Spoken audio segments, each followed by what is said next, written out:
जय हिंद। तो आज हम अदानी के ऊपर बात करने वाले हैं। तो पिछले कई दिनों से अदानी वर्सेस हिंडनबर्ग और बहुत सारी बातें चल रही है और यहाँ पर बहुत सारा पॉलिटिक्स भी खेला जा रहा है। कोई अदानी के खिलाफ है, कोई अदानी के साथ है, बैंक्स कुछ और बोल रहा है ना। तो ऐसा बहुत सारी चीज़ें हो रही है। तो आज के वीडियो में कंप्लीट आपको जानकारी दूंगा अदानी के बारे में, और यहाँ पर जो बाकी लोग कवर नहीं किए हैं, जो मेजरली कोई सोचता नहीं है, उस तरीके का यहाँ पर आपको वीडियो में देखने को मिलेगा। कंप्लीट यूनिक वीडियो मिलेगा कि देखिए अदानी इतना फास्टेस्ट रिचेस्ट मैन बना कैसे। बहुत सारे लोगों को सबको पता है कि अदानी फास्टेस्ट रिचेस्ट मैन जो है बना है, लेकिन वो कैसे बना है, उसके पीछे से उसकी स्ट्रेटजी क्या है, वो किस कौन सी स्ट्रेटजी से अदानी इतना फास्टली ग्रो कर रहा है कि यहाँ पर बाकी की नज़रों में भी यहाँ पर वो आ रहा है। ठीक है, कि अदानी रियली में इकोनॉमी को खतरा है। उसके बाद अदानी के स्टॉक्स है वो रिकवर करेंगे या फिर ऐसे ही गिरते जाएंगे, और उसके बाद जो है वो फ्यूचर आउटलुक अदानी के ऊपर और इंडियन इकोनॉमी के ऊपर वो हम यहाँ पर करने वाले हैं। ठीक है, तो शुरू करते हैं हम यहाँ पर वीडियो। तो वीडियो शुरू करने से पहले मैं कहूँगा कि अब चैनल को किसी ने सब्सक्राइब नहीं किया है तो वो कर लीजिए, और साथ में कमेंट करना बिल्कुल मत भूलिएगा। अगर आपको कोई डाउट है, आपको कुछ समझ नहीं आ रहा है, तब कमेंट कीजिए, उसके ऊपर डेडिकेटेड वीडियो जो है वो मैं ला कर दूँगा। ठीक है, तो चालू करते हैं अपना वीडियो। अभी देखिए how Adani became the fastest richest man in the world. तो अदानी जो है वो इतना फास्टेस्ट रिचेस्ट मैन वो बना कैसे। ठीक है, तो यहाँ पर जो रिचेस्ट मैन की कहानी है तो उसकी तिजोरी से नहीं होती। अभी कई लोग को लगता है कि इतने रुपये उसके जो तिजोरी में होगा, ऐसा नहीं होता। इसकी जो है वो इनकम जो वेल्थ है वो नोशनल होती है, यानी कि वो चेंज होती रहती है। तो वो उसके स्टॉक प्राइस के साथ साथ उसकी जो वेल्थ है उसके वो जुड़ी रहती है। ठीक है, तो वो कभी ऊपर जाती है, कभी नीचे जाती है, तो वो चीज़ तो समझ में आती है।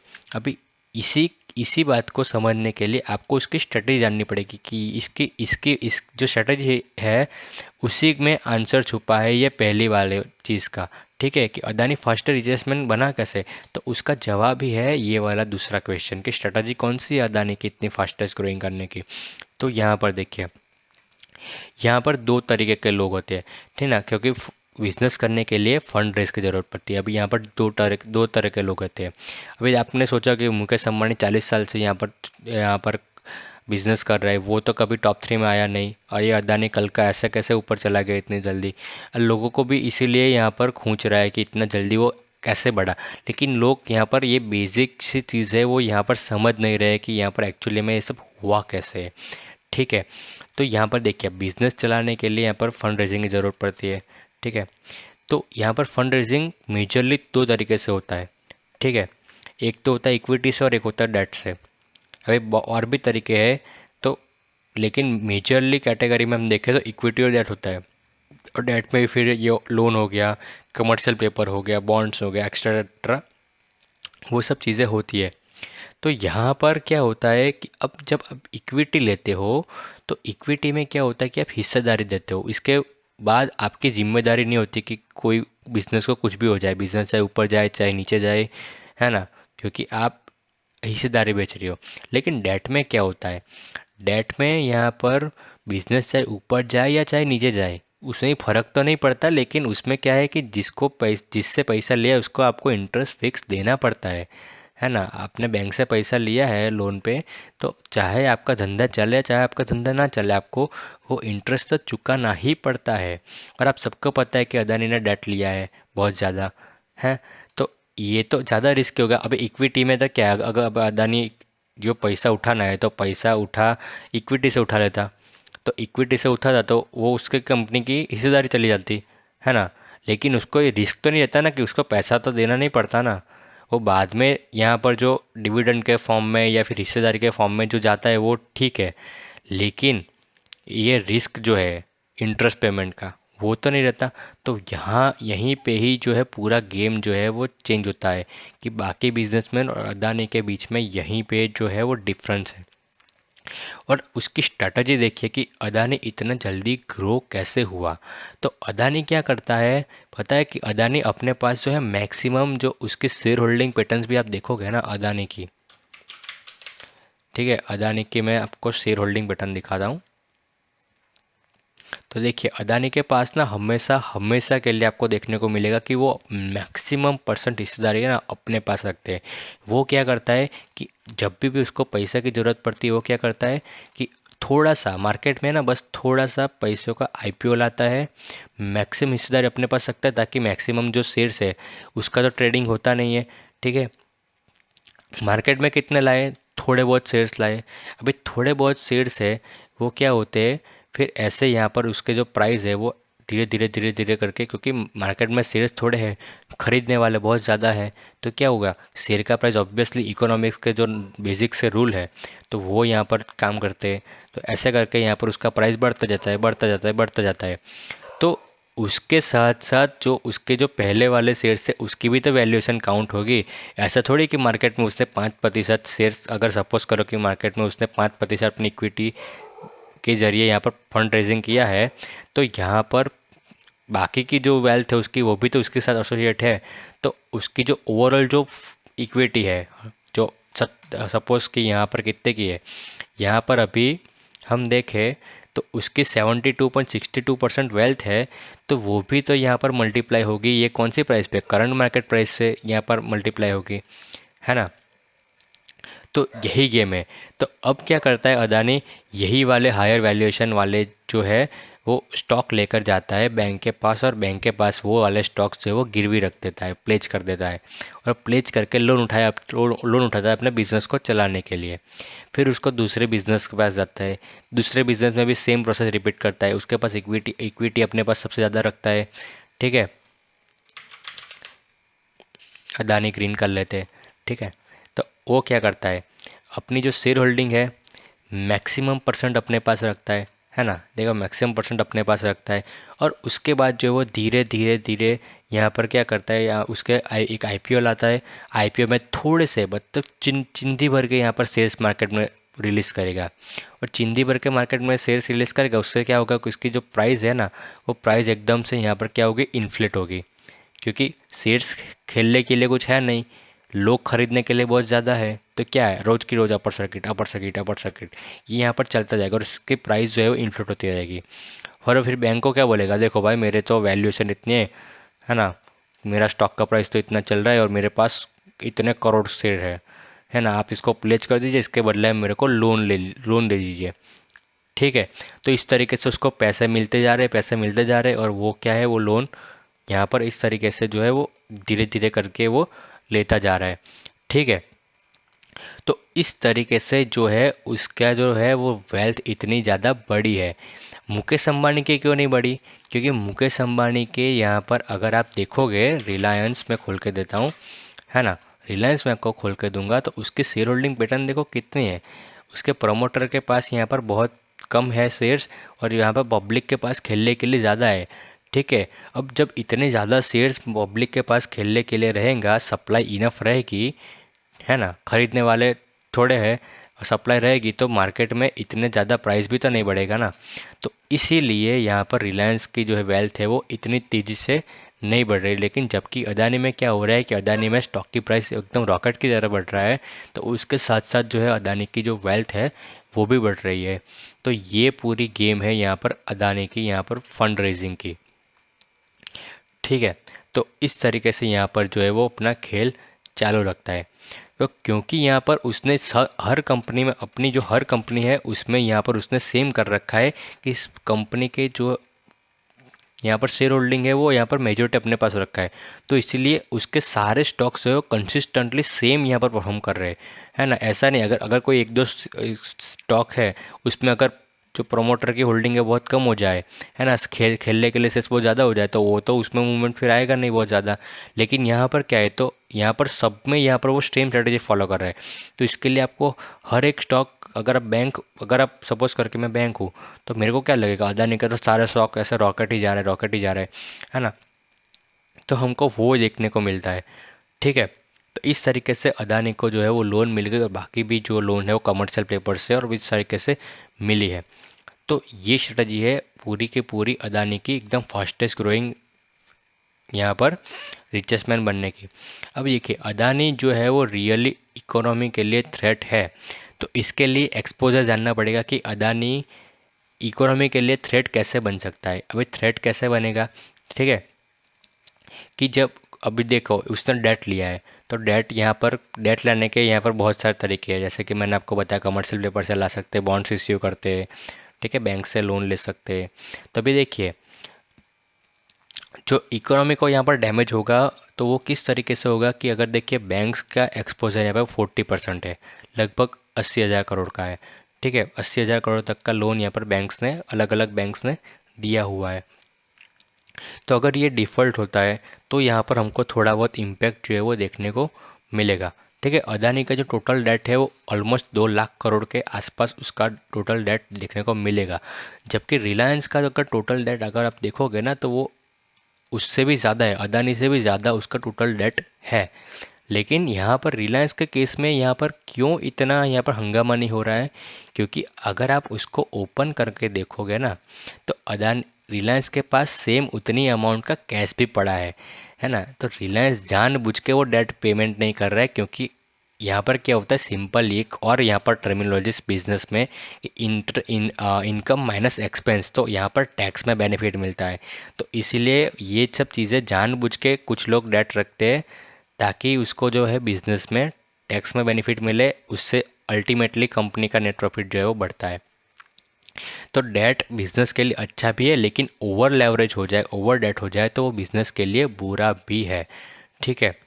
तो यहाँ पर देखिए रिलायंस का तो इतना है, अब अदानी के केस में इतना हवा हल्ला क्यों हो रहा है, तो हिंडबर्ग का रिपोर्ट है या जो भी है, तो उनका मानना है कि ये सब फ्रॉड है, उसका इतना अंडरलाइन वैल्यू नहीं है, उतना यहाँ पर जो है कैश फ्लो नहीं है, वो सब चीज़ें यहाँ पर वो लोग ने यहाँ पर छापी है, ठीक है। लेकिन अगर आप अदानी के रियल में अगर आप देखोगे ना कि अदानी का रियल परफॉर्मेंस कैसा है, उसका प्रॉफिट एंड लॉस स्टेटमेंट, तो आप देखिए यहाँ पर कंपनी का प्रॉफिट देखिए पिछले कुछ सालों में 1,040, 1,1046, 788, 1,229, ये कंपनी तो नहीं कर सकती, ठीक है, क्योंकि यहाँ पर कोविड की इम्पैक्ट थी। लेकिन अब बाकी देखिए अदानी ग्रीन, तो अदानी ग्रीन का परफॉर्मेंस देखोगे तो यहाँ पर देखिए 182, 489, 533, कितना मैसिव जंप, इतना मैसिव जंप कैसे आ सकता है, जबकि कोई कंपनी लॉस मेकिंग में थी पहले। कंपनी लॉस मेकिंग से सीधा इतना भयंकर प्रॉफिट, है ना। फिर आते हैं अदानी पोर्ट्स पे। अदानी पोर्ट्स देखो 403,545, ये तो एकदम फ्लैट है। फिर आते हैं अदानी पावर पे। अदानी पावर ये भी लॉस मेकिंग थी, फिर 1270, 4912, अब सीधा 10,339। ये अब समझ रहे हो, सीधा कंपनी डबल हो रही है, डबल से भी ज़्यादा हो रही है यहाँ पर। तो ये सब कैसे हो रहा है, ये सब डेट के पैसे से हो रहा है, ये इसको बोलते हैं हम लेवरेज। ये जितना जितना अच्छी तरीके से यहाँ पर नेट प्रॉफिट में दिख रहा है ना, उतना ही अगेंस्ट में आपके जा भी सकता है, क्योंकि ये फिक्स्ड कॉस्ट है। कंपनी का धंधा चले या ना चले, उतना उतना खर्चा तो उसको लगना ही लगना है, समझ रहे हो आप। तो ये चीज़ है। तो इस तरीके से यहाँ पर पूरा गेम यहाँ पर चलता है। अभी देखिए आप और अदानी का टोटल गैस 436, 472, 505, 485। तो देखिए उसका जो बिज़नेस है ना वो प्रॉफिटेबल तो है ना। ऐसा नहीं कि वो कंपनी लॉस मेकिंग है और आप ऐसा बोलते हो कि ये तो फालतू में डेट लिए जा रहा है, डेट लिए जा रहा है। उसके जो धंधे हैं वो प्रॉफिटेबल है। और आप उन सबका अगर आप टोटल निकालते हो ना तो ऑलमोस्ट यहाँ पर देखिए आपको क्या देखना है, इंटरेस्ट। तो अगर आप साल भर का इंटरेस्ट देखोगे ना तो 69 करोड़ हो गया, यहाँ पर इंटरेस्ट जो है 69 करोड़ हो गया। फिर अदानी एंटरप्राइज का देखते हैं इंटरेस्ट, तो 3,178, तो ये इंटरेस्ट, तो ये एन्युअली इतना इंटरेस्ट जा रहा है कंपनी का। तो ऐसे करके अगर आप सम करोगे ना तो ऑलमोस्ट 15,000 करोड़ के आसपास तो वो इंटरेस्ट हर साल का दे रहा है। सॉरी। तो सोचो इकोनॉमी के लिए कितनी अच्छी बात है, बैंक्स के लिए जिससे लोन लिया है वो उसके लिए कितनी अच्छी बात है कि हर साल का 15,000 करोड़ का तो सिर्फ इंटरेस्ट उनको मिल रहा है, समझ रहे हो आप। जबकि यहाँ पर अगर आप विजय माल्या मेहुल चौकसी और फिर जो स्कैम जो हुआ था, ठीक है, नीरव मोदी, और इस सबको कंबाइन करोगे ना तो उन्होंने जो टोटल लूटा था ना देश को, उसकी टोटल वैल्यू 18 या 19 हज़ार करोड़ है। तो उतना तो सिर्फ अदानी एक अपना इंटरेस्ट में देता है, एक यार 1 साल का इंटरेस्ट देता है इतना। तो इंडिया का दुश्मन नहीं है वो, इंडिया के लिए तो भगवान है, ये समझो कि इतना रिस्क लेना, लोन इतने 2 लाख करोड़ के लोन लेना, वो कोई बच्चों का खेल नहीं है। इतने शॉर्ट टर्म में और इतने चैलेंजिंग एनवायरनमेंट, जब लोग बाहर यूएस में रिसेशन कर रहे, इतना लेअप्स कर रहे, जॉब से निकाल रहे, ये कर रहे वो कर रहे, उस टाइम पे ये बंदा यहाँ पर आके इतना यहाँ पर लोन ले रहा है, इतना रिस्क लेकर इतना बिजनेस को एक्सपांड कर रहा है। ये इंडियन इकोनॉमी के लिए और तो यहाँ पे वरदान के अलावा यहाँ पर क्या हम बोल सकते हैं इसको, ठीक है। और यहाँ पर ये भी देखे, एज पर द रिपोर्ट 40% सिर्फ बैंक्स का एक्सपोजर है, और उसमें से भी प्राइवेट बैंक्स तो अगर हम देखें तो सिर्फ 11% है, सिर्फ 11%। समझ रहे हो, मतलब ना के बराबर है बैंक्स, प्राइवेट बैंक्स तो। एसबीआई का एक्सपोजर इसमें ज़्यादा है, ठीक है, एज ऑलवेज, लेकिन प्राइवेट बैंक्स तो है ही नहीं। तो अगर यहाँ पर हम निफ्टी की भी बात करें, निफ्टी में वेटेज किसका ज़्यादा है, HDFC bank, ICICI bank, axis, ऐसे प्राइवेट बैंक्स का ज़्यादा है। तो हमारे स्टॉक्स मार्केट को तो वैसे भी इम्पैक्ट इतना ज़्यादा नहीं आने वाला, ठीक है। और साथ में हम बात करें कि देखिए, एक थ्रेट तो बिल्कुल भी यहाँ पर हम मान सकते हैं कि ये, अगर देखिए डोमिनो इफेक्ट होता है। अभी क्या है कि सब लोग इसके खिलाफ हो गए, बाहर भी यहाँ पर भी सब लोग। तो ऐसा हो सकता है कि अगर उसके जो है वो इनकम में कोई दिक्कत आई, तो फिर यहाँ पर जो है डोमिनो इफेक्ट के चलते एक एक करके यहाँ पर जो है वो यहाँ पर प्रॉब्लम आ सकता है। लेकिन जस्ट बिकॉज उसके स्टॉक प्राइस गिरने से, है ना, जस्ट प्राइस बिकॉज कि उसके स्टॉक प्राइस में बहुत ज़्यादा गिरावट आई है, तो इसके चलते अदानी यहाँ पर कोलैप्स हो जाएगा, अदानी बर्बाद हो जाएगा, ये ऐसा वैसा क्यों नहीं, क्योंकि ये तो नोशनल है, ये तो आज गिरा है कल बढ़ जाएगा। इससे यहाँ पर अदानी को कुछ लेना देना नहीं। अदानी की एक्चुअल ग्राउंड पे क्या सीन है, देखो ग्राउंड पे सीन ये है कि अदानी धंधा कर रहा है, बैंक्स को उनका इंटरेस्ट मिल रहा है, बैंक्स भी ग्रो हो रहे हैं, अदानी भी ग्रो हो रहा है, इंडियन इकोनॉमी भी ग्रो हो रही है। आप जो है वो इन सब चक्करों में यहाँ पर पड़ के अपना लॉस यहाँ पर करवा रहे हो, ये सब अदानी के चलते यहाँ पर बाकी सब भी चीज़ें बेच रहे हो, क्योंकि अदानी के चलते यहाँ पर काफ़ी सारे बैंक्स जो है वो बैंक्स गिर गए थे। अबे बैंक्स को गिरने का यहाँ पर कोई रीज़न था नहीं, ठीक है। बैंक के जो रिजल्ट अगर आपने देखोगे, आउटस्टैंडिंग रिजल्ट्स आ रहे हैं यहाँ पर। बैंक्स गिरे सिर्फ और सिर्फ बिकॉज ऑफ अदानी के चलते, और ये प्राइवेट बैंक्स का तो कोई लेना देना भी नहीं है इतना, सिर्फ 11% का एक्सपोजर है, ठीक है। तो भी यहाँ पर गिर रहा है एसबीआई, है ना। एसबीआई गिरे तो समझ में आता है कि चलो इसका तो कुछ भी तो यहाँ पर 20-30 हज़ार 28 हज़ार करोड़ का यहाँ पर एक्सपोजर है। लेकिन बाकी बैंक्स क्यों गिर रहे हैं, तो ये अगर आपने देखा होगा इन सब के रिजल्ट्स, तो आपको पता रहना चाहिए ना कि इनके रिजल्ट इतने अच्छे आ रहे हैं, इनका तो एक्सपोजर भी नहीं है, तो ये इतना ज़्यादा गिर रहा है, तो मेरे को ये अभी अपॉर्चुनिटी मिल रहा है ना। तो ये सब चीज़ें यहाँ पर आपको डीपली यहाँ पर समझनी पड़ेगी, तब जाकर आपको यहाँ पर समझ में आएगा कि किस तरीके से स्टॉक मार्केट में काम किया जाता है, ठीक है। और दूसरी बात कि अदानी स्टॉक्स रिकवर करेंगे या फिर कंटिन्यू गिरते जाएंगे, तो उसका मैं सिंपल सा आपको, मैं एक इकोनॉमिक्स का ही रूल है वही मैं आपको याद करवाऊंगा कि देखिए, खेलने के लिए 1000 शेर है और यहाँ पर खरीदने के लिए 10 लाख लोग हैं। अभी आप मेरे को खुद बताइए, अभी क्या है कि अभी जो है वो पूरा जो हवा है वो अदानी के खिलाफ बह रही है, पूरा माहौल है कि बेचो बेचो बेचो, अदानी बर्बाद हो जाएगा, अदानी क्रैश हो जाएगा, अदानी ये अदानी वो।